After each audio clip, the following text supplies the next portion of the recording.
Netflix dipajaki. Kaget nggak sih ketika membaca berita ini? Berarti kita harus mengeluarkan biaya lebih dong untuk berlangganan.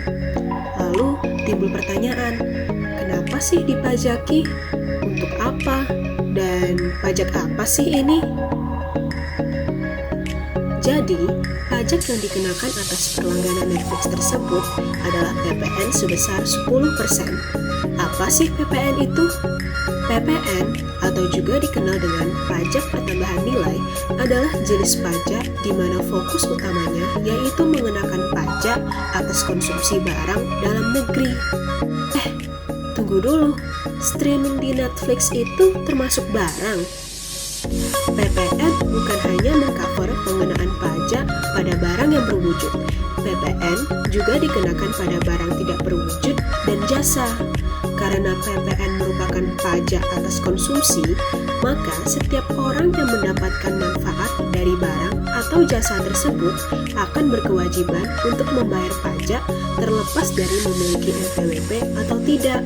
Seperti kita umumnya sebagai konsumen akhir tidak perlu repot untuk menyetor dan melaporkan PPN tersebut, karena yang bertugas untuk memungut dan menyetorkan PPN adalah pemungut yang sudah ditunjuk oleh Menteri Keuangan dan atau penjual yang berstatus sebagai PKP. Jadi, kita sebagai konsumen akhir hanya perlu membayar saja.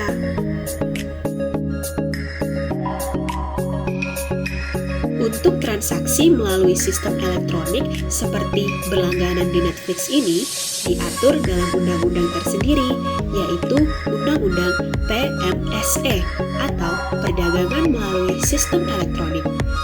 Peraturan ini diatur dalam PMK nomor 48-PMK.03-2020 tentang tata cara penunjukan pemungut, pemungutan, dan penyetoran serta pelaporan pajak pertambahan nilai atas pemanfaatan barang kena pajak tidak berwujud dan atau jasa kena pajak dari luar daerah pabean di dalam daerah pabean melalui perdagangan melalui sistem elektronik.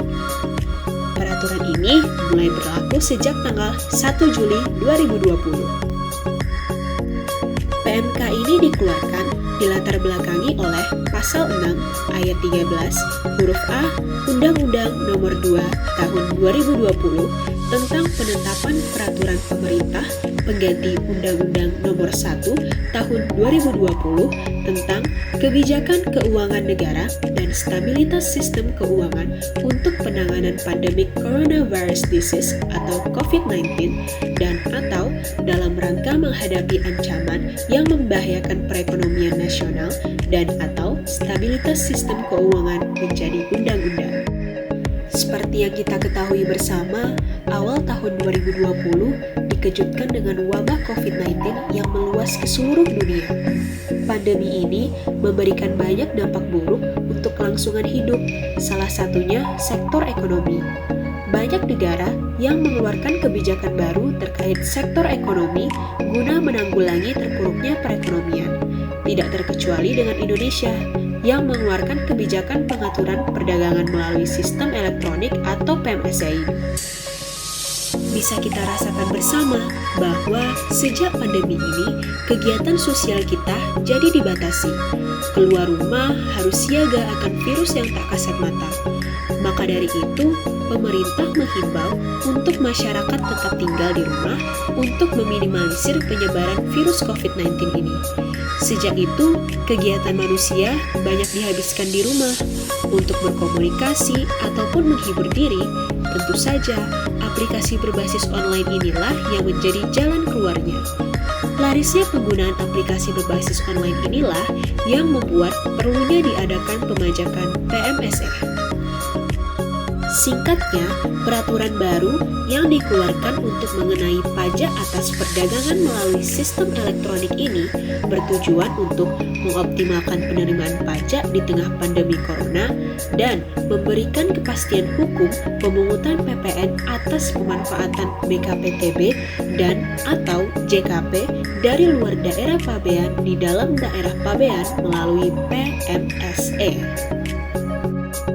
Lalu, apa saja sih objek yang dikenakan pajak PMSE ini? Objeknya adalah pemanfaatan barang kena pajak tidak berwujud termasuk barang digital dan atau pemanfaatan jasa kena pajak termasuk jasa digital dari luar daerah pabean di dalam daerah pabean melalui perdagangan melalui sistem elektronik atau PMSE. Contoh dari barang dan jasa digitalnya adalah e-book, e-magazine, e-comic, computer software, aplikasi digital, games digital, multimedia, data elektronik, virtual goods, virtual coin, streaming musik dan film atau konten audiovisual lainnya, web hosting, video conference services atau layanan jasa lainnya yang berbasis perangkat lunak. Lalu berikutnya, siapa saja sih yang berkewajiban memungut PPN PMSE ini? Seperti yang sudah disebutkan sebelumnya, bahwa pemungut PPN adalah dia yang ditunjuk oleh Menteri Keuangan. Untuk PMSE sendiri, yaitu merupakan pelaku usaha PMSE yang terdiri dari pedagang luar negeri, penyedia jasa luar negeri, penyelenggara PMSE luar negeri, dan atau penyelenggara PMSE dalam negeri. Nah, nanti pemungut PPN PMSE ini akan diberikan nomor identitas perpajakan sebagai sarana administrasi perpajakannya.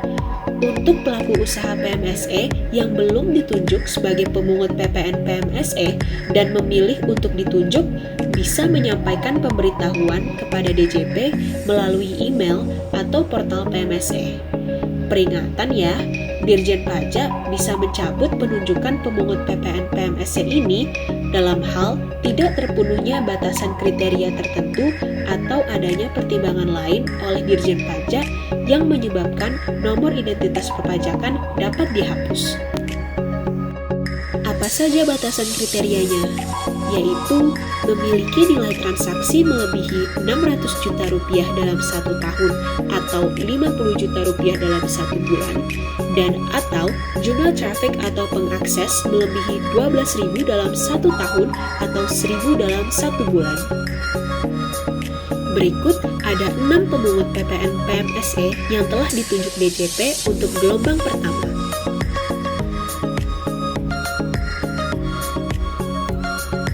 Produk dan layanan digital luar negeri yang dijual ke 6 pelaku usaha itu akan dipungut PPN mulai 1 Agustus 2020.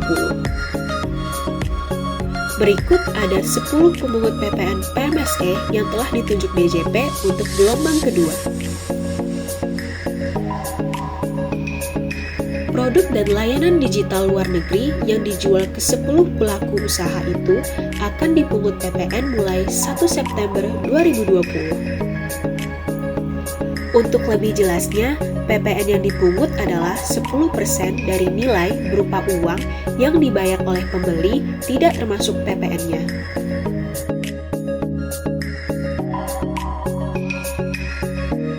Kriteria pembelinya adalah bertempat tinggal atau bertempat kedudukan di Indonesia, melakukan pembayaran menggunakan fasilitas debit, kredit, dan atau fasilitas pembayaran lainnya yang disediakan oleh institusi di Indonesia, dan atau bertransaksi dengan menggunakan alamat internet protokol di Indonesia atau menggunakan nomor telepon dengan kode telepon negara Indonesia. Selanjutnya, mengenai perlakuan pemungutan PPN. Ada 3 model transaksi. Transaksi pertama dilakukan oleh penjual yang ditunjuk sebagai pemungut PPN PMSE secara langsung kepada pembeli. PPN yang terutang wajib dipungut, disetorkan, dan dilaporkan oleh penjual. Model transaksi kedua dilakukan oleh penjual melalui PPMSE. PPN yang terutang wajib dipungut, disetorkan, dan dilaporkan oleh penjual atau PPMSE yang ditunjuk sebagai pemungut PPN PMSE dan menerbitkan commercial invoice, billing, order receipt, atau dokumen sejenis. Model transaksi ketiga, pemanfaatan BKP tidak berwujud dan atau JKP dari luar daerah pabean di dalam daerah pabean melalui PMSE yang tidak dipungut PPN sebagaimana dimaksud sebelumnya. PPN yang terutang wajib dipungut, disetorkan, dan dilaporkan sendiri oleh pembeli sesuai dengan ketentuan pasal 3A Undang-Undang PPN. Untuk lebih mudahnya mengenai pemungutan PPN PMSE, yuk perhatikan skema berikut ini.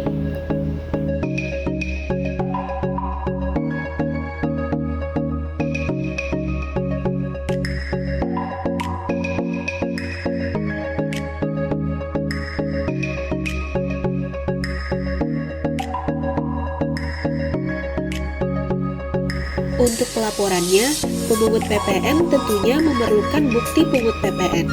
Dalam hal ini, bukti pungut PPN-nya merupakan dokumen tertentu yang kedudukannya dipersamakan dengan faktur pajak, seperti commercial invoice, billing invoice, dan business receipt, atau dokumen lain sepanjang mencantumkan nama dan NPWP pembeli atau alamat ponsel atau email yang terdaftar pada administrasi DJP.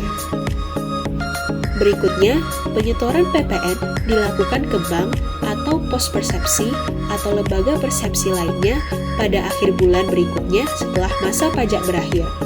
Penyetorannya dapat dilakukan dengan menggunakan mata uang rupiah, dolar Amerika Serikat, atau mata uang asing lainnya yang ditetapkan oleh DJP.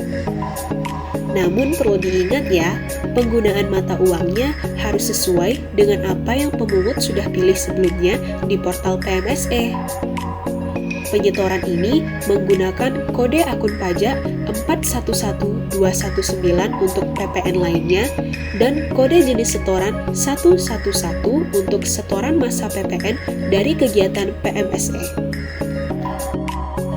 Selanjutnya, untuk pelaporan dilakukan secara triwulan. Untuk triwulan pertama, yaitu Januari, Februari, Maret, triwulan kedua, April, Mei, Juni, triwulan ketiga, Juli, Agustus, September, dan triwulan keempat, Oktober, November, Desember. Laporan triwulan ini paling sedikit memuat jumlah pembeli, jumlah pembayaran atau nilai transaksi tidak termasuk PPN-nya, jumlah PPN yang dipungut, dan jumlah PPN yang telah disetor untuk setiap masa pajak. Nah, bagaimana nih dengan penjelasan mengenai PPN PMSE-nya? Kira-kira bagaimana tanggapan kalian mengenai pengenaan pajak ini? Secara tidak sadar, hanya dengan berlangganan Netflix atau mengaktifkan paket premium Spotify, kita juga turut berkontribusi pada negara loh. Semua pungutan pajak tersebut tentunya akan kembali kepada kita juga. Sedikit info nih, bahwa sekitar 80% dari penerimaan negara dalam APBN berasal dari pajak, yang nantinya akan dimanfaatkan untuk infrastruktur dan fasilitas umum seperti perbaikan jalan, tempat-tempat umum, dan lainnya, fasilitas pendidikan, fasilitas kesehatan, keamanan, dan ketertiban. Jadi, jangan ragu untuk bayar pajak ya, karena orang bijak bayar pajak. Sekian teman-teman, semoga videonya bermanfaat. Terima kasih.